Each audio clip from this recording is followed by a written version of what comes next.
저희 부부는 한국에 뼈를 묻기로 했어요. 다시는 돌아갈 일 없을 겁니다.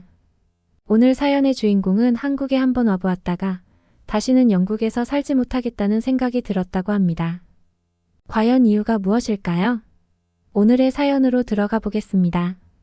안녕하세요. 저는 영국에서 나고 자랐지만 지금은 한국에 살고 있는 윌마라고 합니다. 저는 영국인 남편과 한국에서 만났고 우린 다시 영국으로 돌아가려고 했어요. 저는 한국 초등학교에서 영어를 가르치는 강사로 일하러 올 기회가 있어서 한국에 오게 되었어요. 그리고 인근 학교에서 이미 일하고 있던 남편을 만나 사랑에 빠졌죠. 우리는 결혼식을 올리러 영국으로 다시 들어가기로 했어요. 그러나 곧 다시 한국으로 돌아왔죠. 한국의 편리함에 물들고 나니 도저히 영국에서 못 살겠다는 게 저와 남편의 공통된 의견이었어요. 그렇게 우리 부부는 한국의 자리를 잡고 완전히 여기서 아이를 키우며 살기로 했습니다. 제가 한국에 온 뒤로 한국분들과 대화할 때마다 꼭 듣는 이야기가 있습니다. 아니 왜 살기 좋은 영국에서 한국을 왔어요 인데요. 이런 이야기를 들을 때마다 저는 엄청 당황스러웠습니다. 알고 보니 한국에서 영국 이미지가 참 좋더라고요. 물론 어떤 면에서는 살기 좋은 나라는 맞습니다. 저도 제 나라가 무작정 다 나쁘고 싫지는 않죠.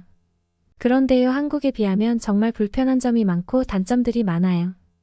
평범한 영국 사람인 제가 봤을 때 이런 천국 같은 나라에서 사는 한국인들이 왜 영국을 부러워하는지 이해가 안 가는 것 투성이죠. 그래서 오늘은 왜 우리가 살기 좋은 영국에서 한국을 왔는지 한번 이야기해 보려고 합니다. 우선 영국 사람들의 아시아와 한국에 대한 인식부터 이야기를 해야 할 것 같은데요. 아주 예전부터 꽤 최근까지 영국에서 세련된 아시아 문화라고 하면 일본이 대세였죠. 유럽 사람들이 고정관념처럼 떠올리는 동양풍의 아름다움은 곧 일본이었다. 이렇게 말하면 다들 어이없어 하시겠지만 유럽 사람들 중에서도 특히 영국 사람들은 새로운 것에 관심이 없고 정말 보수적인 국민 성향을 가지고 있어요. 그리고 제가 자국민들을 이렇게 표현해서 좀 불편하게 들리실 수 있지만 특유의 오만함을 가진 나라이기도 하죠. 한국뿐 아니라 아시아에 대한 이해도 자체가 굉장히 수준이 낮습니다. 그러다 보니 짝퉁 식당들도 많아요. 번화가에 아시아 식당이 있는데 한국 음식을 판다고 내걸고 있거든요. 근데요, 그냥 짝퉁이에요. 치킨 9조각에 3만원 가까이 받는 날강도지. 한국식 치킨을 제대로 아는 사람이 없다 보니 꽤나 잘 팔리고 있죠. 게다가 다른 나라로 나와서 객관적으로 바라보게 되니 더 어이없게 느껴지는 유럽 백인 특유의 우월주의 태도가 몸에 배어 아시아는 무조건 자기들보다 가난하고 못 사는 나라인 줄 아는 어이없는 경우도 있어요. 한국이라면 북한을 먼저 떠올리고 아시아는 하나의 나라로 인식했던 게 불과 몇 년 전입니다. 지금은 어떻냐고요? 그렇게 배타적이고 보수적인 영국 사회에도 한국이 정말 많이 스며들었습니다. 개인적으로는 이런 분위기에 영국에 이렇게 한국이 스며든 것 자체가 한국의 문화 파워가 정말 엄청나다는 증거라고 생각해요. 이슬람 국가도 뜰은 한류라고 하지만 제 생각에는 이슬람 국가보다 문화적으로 더 침투하기 힘든 나라가 영국 아닐까 하거든요. 이제는 아시아 마트나 식당에서는 K-팝이 익숙하게 나오고 영화 기생충은 영국 전역의 극장에서 인기몰이를 했으며 한국어 수업을 듣는 성인도 늘어나고 있어요. SNS 그룹을 만들어 한국 아이돌과 음악을 좋아하는 사람들이 모임을 가지고요. 10대, 20대들은 K-팝과 한국에 빠지며 한국 여행을 가는 것도 꽤나 유행입니다. 이 친구들은 BTS나 한글 단어가 쓰인 티셔츠를 입고 다니기도 해요. 특히 드라마 인기가 큽니다. 이태원 클라스는 청소년층에서 인기가 많았거든요. 다들 한국어 괜찮아를 외치고 다니는 코리아붐을 만들어냈다고 영국 신문에 실렸고 오징어 게임은 아시아 콘텐츠가 쉽게 흥하지 못하는 영국에서 유례없는 인기였습니다. 이제 다들 한류를 인정하고 TV 뉴스나 신문에서도 한국이 종종 등장하며 한국에 대한 이해의 폭이 넓어지고 있다고 보시면 돼요. 저는 어땠냐고요? 솔직히 말하자면 저도 한국에 대해서 잘 몰랐던 사람입니다. 한류가 본격적으로 퍼지기 전 다른 영국인들은 다를 바가 없었다고 생각하시면 돼요. 다니던 회사에서 5년 전 한국 지사로 출장을 보냈을 때 한국이 아닌 아시아로 가네라고 생각했으니까요. 그렇게 별 생각 없이 방문했던 한국은 제게 엄청난 쇼크를 주었습니다. 제가 주로 이용하는 히드로의 국제공항은 시설이 참 좋거든요. 많은 사람들이 이용하고 접근성도 좋죠. 기차역과 터미널 이용도 편리하고요. 나름 이용할 때마다 뿌듯하고 자부심이 드는 곳이에요. 그런데 인천공항은 한수위더라고요. 사실 으리으리한 공항시설을 보며 제 예상과 달라 당황스러운 마음이 들기까지 했어요.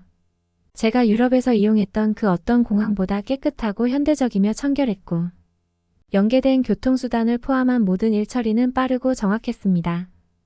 정말 솔직하게 이야기하자면 영국보다 또 유럽의 다른 나라들보다 공항이 좋다는 데에서 그간 내심 품고 있던 아시아에 대한 생각이 와르르 무너지는 느낌이었어요. 한국을 방문하는 외국인들이 서울로 진입하기도 전에 이미 인천공항에서 여러 번 충격을 받을 것 같은데요. 저 역시도 마찬가지였습니다. 인천공항의 시설에 입을 벌리고 눈을 굴리다가 와이파이에 연이어 쇼크를 받았는데요. 히드로의 공항도 와이파이를 제공하긴 해요. 그런데 전화나 문자로 인증을 하거나 탑승권을 인증해서 로그인을 해야 하거든요. 게다가 힘들게 로그인해도 속도가 느려 답답하죠. 공항에 가면 와이파이를 펑펑 쓴다는 생각은 해본 적이 없어요. 그런데 인천공항은 번거로운 절차 하나 없이 무료 와이파이가 팡팡 터지는데 유럽 전역의 그 어느 국가와도 비교 불가한 속도라 한동안 얼떨떨한 상태였습니다. 뭘 클릭하는 즉시 팍팍 뜨는데 내가 지금까지 썼던 인터넷은 뭐지 싶었으니까요. 이어서 서울로 이동하면서 수많은 초고층 건물들과 화려한 시설들을 보며 내가 뭔가 한국에 대해 단단히 잘못 알고 있었구나 싶었죠. 그리고 한 달간 한국을 경험하며 저는 한국에 푹 빠지게 되었습니다.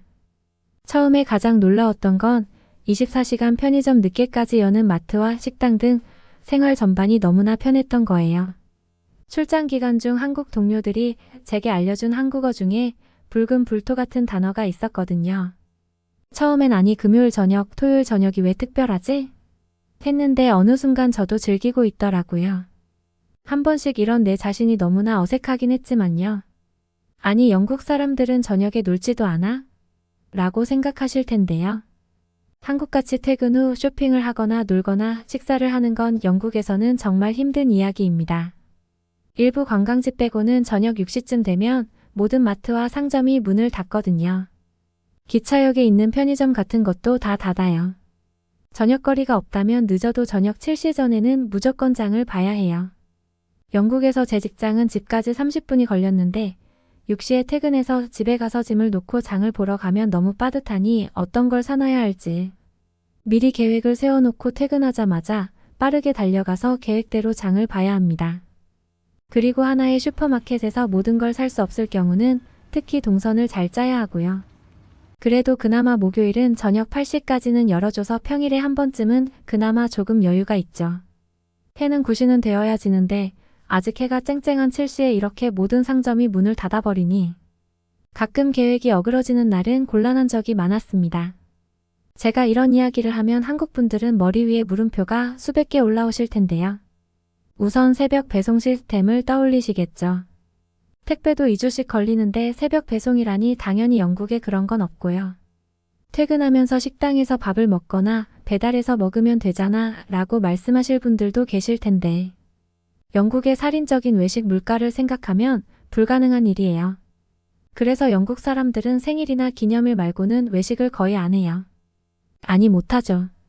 그래도 일찍 퇴근해서 저녁밥 해먹고 쉬는 거 아니냐라고 생각하실 수 있는데 할 일의 양은 정해져 있으니 식사 후 불편한 책상 앞에 앉아 허리를 혹사해가며 작은 노트북으로 일을 더 해야 할 뿐이죠. 아 주말에 장을 보고 여유를 즐기면 안 되냐고 하실 분들을 위해 말씀드리면 그런 건 토요일 오후 2시까지만 즐길 수 있습니다. 토요일은 오후 2시면 온 도시가 셧다운 된다고 보시면 돼요. 문을 연 곳이 없으니 셧다운이라 표현해도 딱히 틀린 표현은 아닌 것 같네요. 그리고 셧다운은 월요일에 풀려요. 일요일은 거리에 사람도 없고 완전 유령 도시가 됩니다.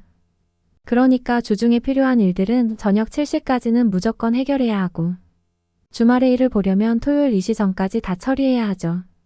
그런데 한국에 오니까 밤늦게까지 너무나 즐길 것도 많고 생동감이 넘치는 거예요.